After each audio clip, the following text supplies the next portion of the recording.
नमस्कार. श्रीमद् भगवद्गीता भाग 18. आज आपण कर्मयोगाच्या सिद्धांताकडे वळणार आहोत. कर्मयोग म्हणजे काय ते अर्जुनाला सांगताना भगवान श्रीकृष्ण म्हणतात, कर्मणी एव अधिकारः ते मा फलेषु कदाचन. अर्थात कर्म करणं एवढाच तुझा अधिकार आहे. तू फळाची अपेक्षा कधीही ठेवायची नाही.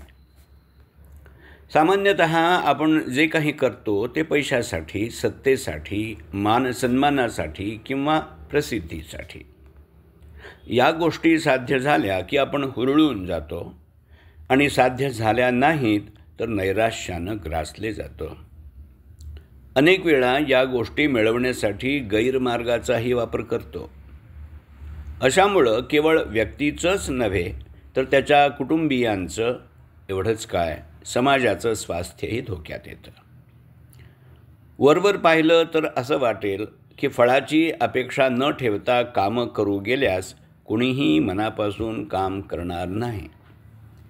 पण गीता सांगते की तू जे कर्म करशील ते ईश्वराला समर्पण कर. तसेच योग हा कर्मसु कौशलम, अर्थात कर्मयोग म्हणजे काम करण्याची कुशलता. आपण देवासाठी जे करायचं ते उत्कृष्टपणे करण्याचाच प्रयत्न करू.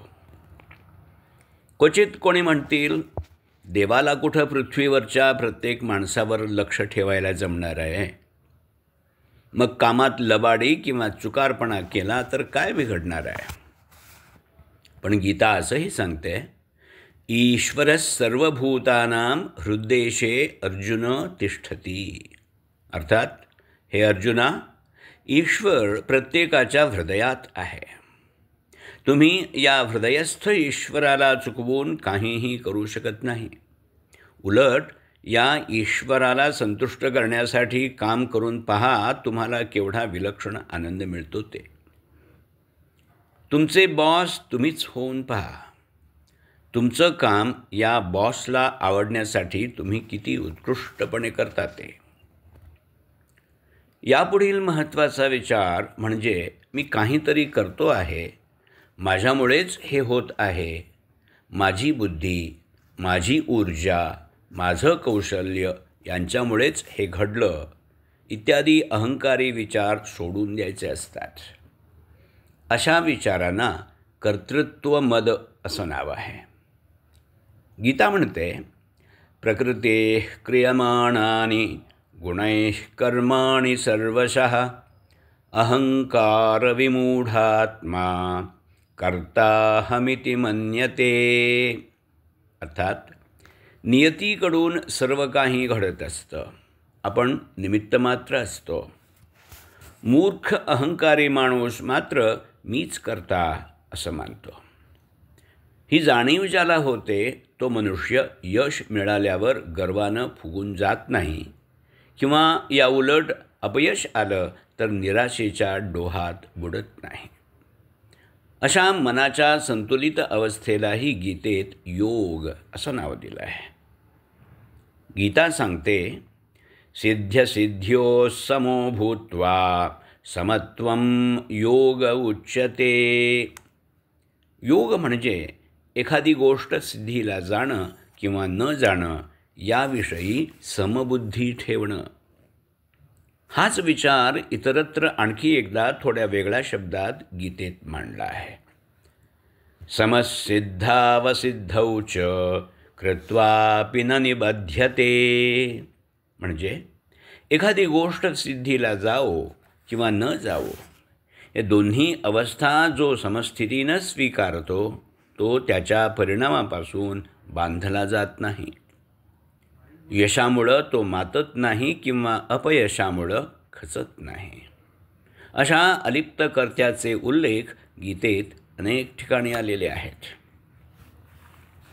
गीतेत कर्माचे आणि कर्त्याचे 3 प्रकार सांगितले आहेत. ते म्हणजे सात्विक अर्थात उत्तम, राजस अर्थात मध्यम आणि तामस अर्थात निकृष्ट किंवा त्याज्य. सात्विक कर्माचं लक्षण म्हणजे फलाशा न ठेवता केलेलं काम. या उलट फलाशा ठेवून किंवा अहंकारामुळं केलेलं काम हे राजस लक्षणी असतं. अविचारानं आणि मोहानं आरंभलेलं काम हे तामस समजलं जातं. कुठलीही कृती करण्यापूर्वी आपण आपला हेतू तपासून पाहिल्यास अखेरीस पश्चात्ताप करण्याची पाळी येणार नाही. करता निरासक्त यश किंवा अपयश दोन्ही समबुद्धीनं स्वीकारणारा, निरहंकारी, परंतु त्याचबरोबर धैर्य आणि उत्साहानं काम करणारा असेल तर त्याला सात्विक कर्ता असं म्हटलं आहे. फलाची आसक्ती ठेवून काम करणारा, यश मिळताच हुरळून जाणारा आणि त्या उलट अपयश आलं तर खचून जाणारा, लोभी आणि प्रसंगी हिंसा करायला मागे पुढे न पाहणारा, अशा कर्त्याला राजसकर्ता असं नाव आहे. चंचल बुद्धीच्या, लबाड, आळशी, दुर्मुखलेल्या आणि चेंगट माणसाला तामसकर्ता असं नाव दिलेलं आहे. आपले हेतू आणि काम करायची पद्धत स्वतः पारखून आपण कुठल्या गटात बसतो याचा प्रत्येकानं विचार केला पाहिजे आणि आपल्यात सुधारणा घडवली पाहिजे. वाचकांच्या, श्रोत्यांच्या सोयीसाठी पुन्हा एकदा या ग्रंथलेखकाचा पत्ता मी देतो आहे.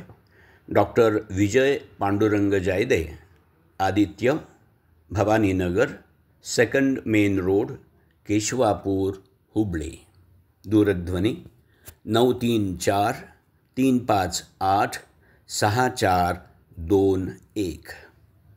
श्रोत्यांची मागणी आली त्यानुसार ही मी सूचना पुन्हा आज पुनरावर्तित करतो आहे. लेखक डॉक्टर विजय पांडुरंग जायदे आणि वाचक डॉक्टर अमृत राघवेंद्र यादे.